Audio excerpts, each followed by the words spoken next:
Hey everybody, welcome to a brand new episode of the Grant and Geek Show where we talk all things tech and tech-related news. I'm Chris Grant Jr. and in today's episode, we're going to be taking another look at the M1 iPad Pro. Here in 2023, is it still worth it to get this tablet? How does it compare to the M2 iPad Pro here in 2023? All these questions are going to be answered, so whether you're watching or listening, it's going to be a great one. Follow along and let's dive right into it.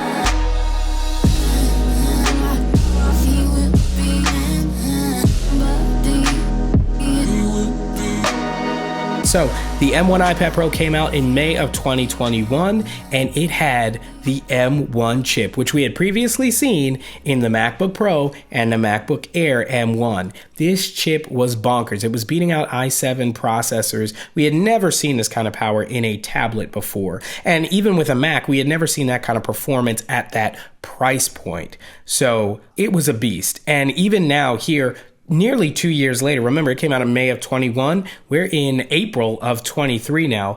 I have had a nearly perfect experience with this tablet. And I know that's saying a lot there. It does have flaws. I would say like 98, maybe even 99% flawless experience with this tablet. Apple really knocked it out of the park. A lot of people were grabbing this tablet immediately when it came out because it had so much power that it was a way to future-proof, hint, hint, your tablet experience, whether it was just productivity or more professional use, which is what I actually use my iPad Pro for. So even me pushing it to its absolute max every single day, it has been nearly perfect. And even with the improvements that have come in iOS with external monitor support and things like that, the iPad has still not had any issues, obviously outside of any bugs or things with software that were just perfected. No hardware issues, no performance issues in and of itself. So like with all iPads, this is the age-old, I feel like a broken record anytime I talk about the iPad. The issue, if you're looking to push the iPad, has always been the software. Okay, and now we have things like Pixelmator Pro, DaVinci Resolve. Adobe has said that they're bringing their entire Adobe suite over to iPad Pro.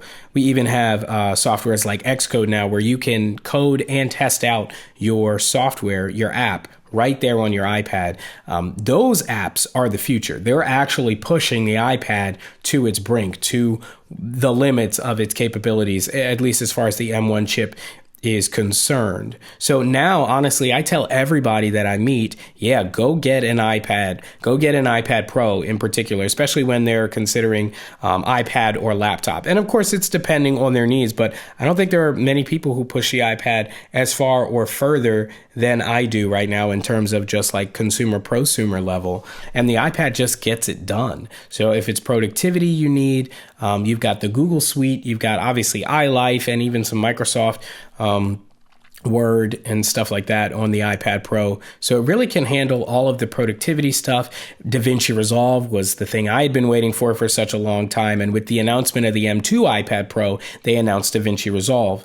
And so DaVinci is absolutely capable of pushing the M1 and the M2 to its breaking point.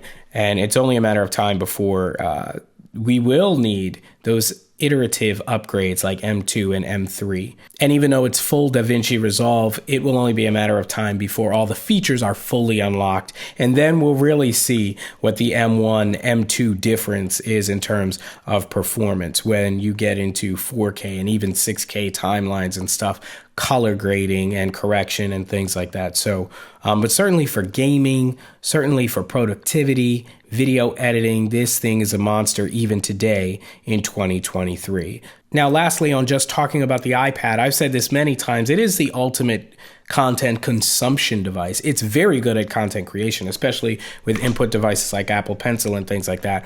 But I would say right now it's best in class when it comes to content consumption, being that it is bigger than a phone and more portable than a laptop. It's got a gorgeous, this version is 12.9 inch OLED Retina HDR ProMotion display with P3 color gamut. It's just out of this world, and being able to take that anywhere with you without having to have a keyboard attached to your screen all the time is awesome. So in terms of watching Netflix or playing games and things like that right on your lap, it's great. And then of course you can pair it up with a keyboard or with a gaming controller when you need those kind of traditional hardware inputs.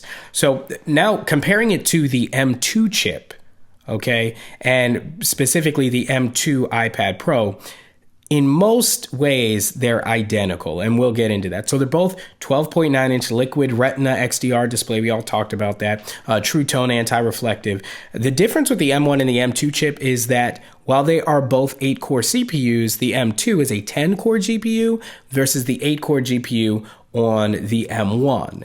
So this is something you would specifically start to see in gaming and things like DaVinci Resolve. I think that's why they paired up the announcement of the M2 with DaVinci Resolve, because now with a 10-core GPU, with that M2 level performance, not M1, M2 level performance, you would perhaps see a difference if you were using DaVinci Resolve for everything that it's capable of. And even right now, it's not fully featured DaVinci Resolve, although that is the promise. In terms of the camera on this thing, it is exactly the same as the M2 that you can pick up today. You've got your 12 megapixel wide, 10 megapixel ultra wide, 4K video, all that jazz. One of the greatest features of the iPad Pro is its USB-C Thunderbolt connection, and you're getting that on both devices. So pairing up super fast SSD hard drives or connecting to peripherals like audio interfaces, controllers, keyboards, things like that, it's going to fly on the Thunderbolt connection that you have with the iPad Pro M1 and the M2, of course. Face ID is all the same there. You got your same speaker system and microphone. You're getting the same performance here. You're getting a full-bodied sound while not being boomy. You're getting crisp highs while not being sharp. So you're getting the same when it comes to speakers. And then the microphones, you're getting those 5 studio quality microphones. I don't buy that at all. Now, speaking of these devices being great for content consumption, let's talk about Wi-Fi speeds. And there actually is a significant difference here, but it's really on paper. It's not something you're going to notice in your day-to-day life using the iPad. And that is the difference between Wi-Fi 6 and Wi-Fi 6E on the iPad M1 and M2 respectively. So Wi-Fi 6 gets you gigabit speed. Wi-Fi 6E gets you 2 gigabit speed. And let's be honest, most houses in the United States don't actually even have gigabit Wi-Fi. So most aren't going to notice the speed difference. Now, somebody like me definitely would. I have gigabit Ethernet, gigabit Wi-Fi at home, and because of my video production company, even videos like this that I record, they can be up to 150, 250 gigabytes that I have to upload and download for different people to work on and things like that. And that could be the difference of several hours. So from 3 hours to an hour and a half or things like that. So, now, am I downloading and uploading those files on my iPad? No, I use my Mac for that kind of stuff so that I can do other things on my iPad. But if that's something you're doing on your iPad, then yeah, definitely get the faster Wi-Fi because it's going to be twice as fast. But as far as 5G, as in cellular, they still have 5G. Apple Pencil, you're getting the exact same Apple Pencil and smart keyboard. So in terms of that kind of stuff, you're not noticing any difference. And 2 terabytes of storage is the max for both of these devices. So all in all, should you get the M1 iPad Pro in 2023? This is an absolute no-brainer. Yes, go and get it, even for 2024, potentially even for 2025. The software just is not kicking the M1's butt as a whole yet. Unless you are a professional video content creator or somebody who uses Xcode, you're not going to notice the performance boost in M2, okay, because of those 2 extra graphics cores with the M2 chip. So if you're just doing productivity, music production, video editing in 4K or higher, maybe even a little higher than 4K, the M1 is still a beast of a machine, and it's not going anywhere anytime soon. So, of course, I want to know your thoughts down in the comments section below. So hit me up down there, and, of course, follow wherever you're watching or listening. If you're listening, try watching. If you're watching, try listening. Hopefully, this video was informative and helps you make your decision for 2023 iPad. Thanks so much for watching. I'm Chris Grant Jr. It's The Grant and Geek Show.